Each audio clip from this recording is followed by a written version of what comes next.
किल्ले रायगडाच्या पायथ्याशी काही अंतरावर वाकुक्षी नावाच्या छोट्याशा गावात धनगराच्या कुटुंबात आपला पती आणि छोट्याशा बाळासोबत हिरा राहायची.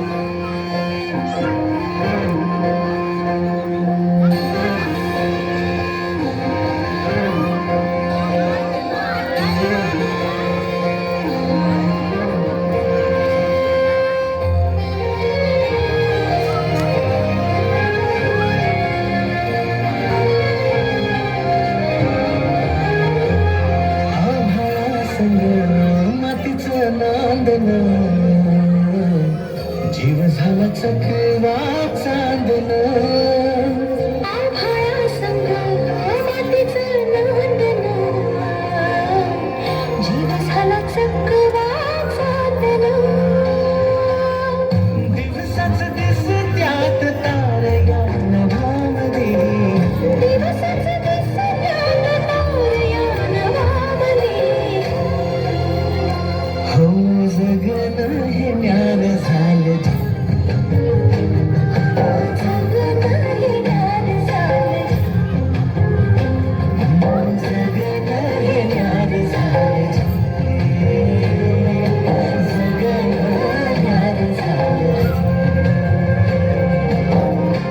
नेहमीप्रमाणे एके दिवशी हिरानं गोठ्यातून जनावरांचं दूध काढलं आणि आपल्या तान्ह्या बाळाला खेळवून पुन्हा त्याला घरी सोडून ती रायगडावर निघाली.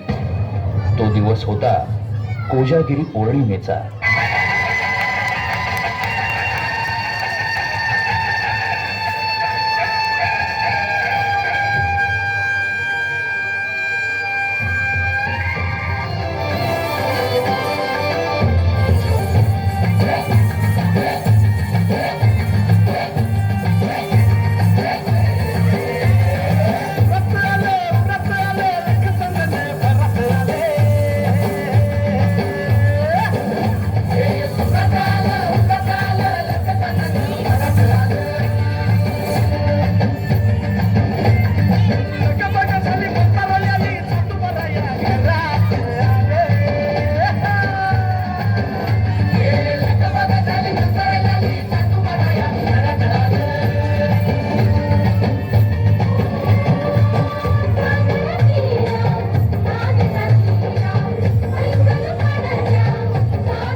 आणि बघता बघता संध्याकाळ झाली आणि गडाचे दरवाजे बंद झाले. माझं बाळ एकलं आहे घडलं या पदरपस येते तुमच्याकडे. मला जाऊ दे.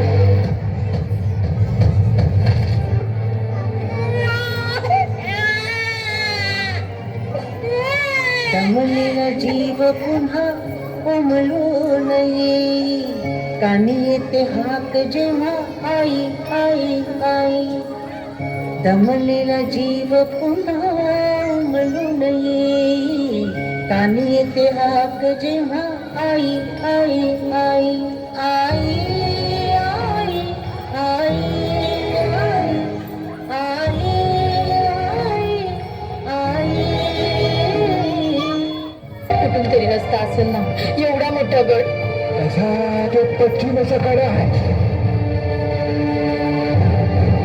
तिथे न तटबंदी न भूज तर असा भाग तिथून फकस्त वारावर येतो आणि पाणी खाली नांदतो. माझं बाळ आई भवानी राहील पाठीशी उभी.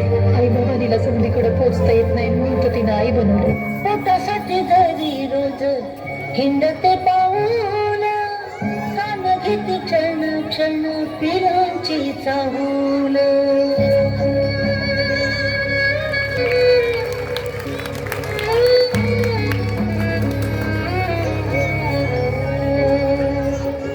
पोटासाठी घरी रोज हिंडते पाऊल कान घेते क्षण क्षण पिरांची चाहूल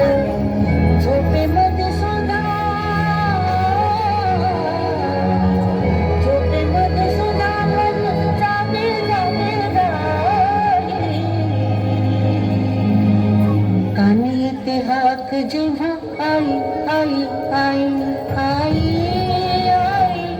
आई आई आई आई